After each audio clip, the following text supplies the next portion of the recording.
तो जैसे हम भोजन करते हैं तो भोजन समाप्त होता है, तो जब भगवान भोग लगाते हैं तो वो भोजन समाप्त क्यों नहीं होता? आज सटीक जवाब मिलेगा। आज से पहले कभी ऐसा जवाब आपने सुना नहीं होगा कि महाराज हमारी बात समझ में नहीं आ रही और हम भगवान को भोग लगाते हैं पर भोजन तो समाप्त होता ही नहीं। पहले तुम एक श्लोक याद करो, भगवान अगर हैं तो हम भोग लगाते हैं, और अगर हम भोग लगाते हैं तो भगवान जब भोग लगा ही लेते हैं तो जैसे हम भोजन करते हैं तो भोजन समाप्त होता है।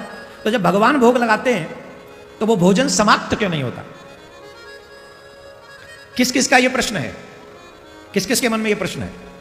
आज सटीक जवाब मिलेगा। आज से पहले कभी ऐसा जवाब आपने सुना नहीं होगा, कभी भी नहीं सुना होगा इतना सटीक जवाब। बोलूं कि नहीं? जवाब दो, पक्का बोलूं? भगवान भोग लगाते हैं तो भोजन की थाली में से भोजन समाप्त क्यों नहीं होता?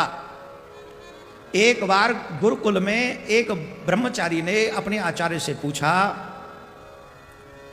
कि महाराज हमारी बात समझ में नहीं आ रही। बोले क्या? बोले लोग कहते हैं कि भगवान को भोग लगाओ, और हम भगवान को भोग लगाते हैं पर भोजन तो समाप्त होता ही नहीं। भोजन समाप्त होना चाहिए, भोजन क्यों नहीं समाप्त होता? आचार्य ने कहा इसका उत्तर हम बाद में देंगे, पहले तुम एक श्लोक याद करो। बोले कौन सा? बोलिए पूर्णमदः पूर्णमिदं पूर्णात् पूर्णमुदच्यते पूर्णस्य पूर्णमादाय पूर्णमेवावशिष्यते। इस श्लोक को याद कर लो। थोड़ी देर बाद उस ब्रह्मचारी ने कहा कि मुझे याद हो गया श्लोक। बोले याद हो गया?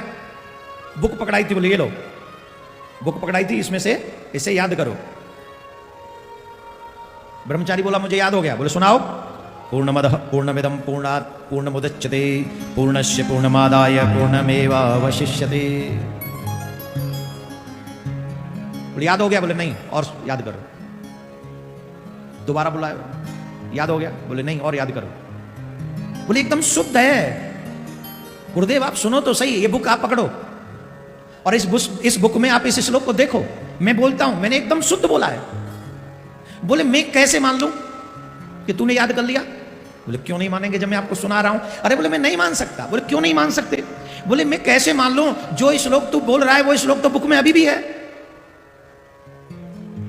अभी भी है। इसमें से तो एक भी अक्षर कम नहीं हुआ,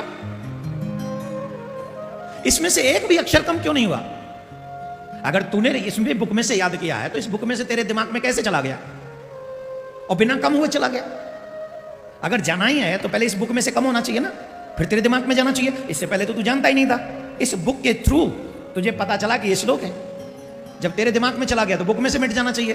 अगर तेरे दिमाग में नहीं मिट रहा तो बुक में रहे, बुक में नहीं मिट रहा तो तेरे दिमाग में रहे, एक जगह तो मिटे ना। बोले गुरुदेव मैं समझा नहीं।